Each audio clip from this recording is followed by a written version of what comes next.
Hi, good evening. We're going to take some measurements for wheelchair fitting. This should be done with an aluminum tape measure, and it's going to follow along our evaluation form, which is on our website. The first number we're going to measure is shoulder width, which is the measurement from the outside of her shoulder to the outside of her shoulder. And this is 16. The next is her chest width from her armpit to her armpit, and this is 13. We're going to measure from the seat to the top of her shoulder, which is 21 inches. Next to the top of her head, which is 33 inches. We are going to measure her lower leg length, which is from her heel to the bend in her knee, which is 16 inches. We're also going to measure her upper leg length, which is from the back of her bottom when she's sitting to the bend in her knee, which is 18 inches.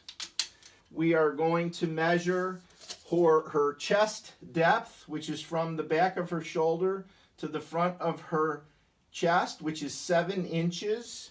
The distance between her knees, which is 4 inches. We're going to measure the length of her foot from her heel to the front of her foot. Assuming she has shoes on, we're going to say that's 10 inches.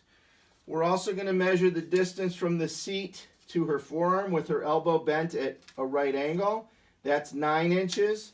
And lastly, we're going to measure from her elbow to her wrist, which is 11 inches. If your child has limitations in their range of motion of their lower extremities, we'd like to know that. If then we measure both right and left legs, if they're different. We would also like to know their current height and weight. And lastly, if you are asking for a stander, we would like to know their range of motion, if they have any limitations in their hips, their knees, or their ankles, and the last time that they stood. If you have any questions, you could send them to info@tkeen.org. Thank you.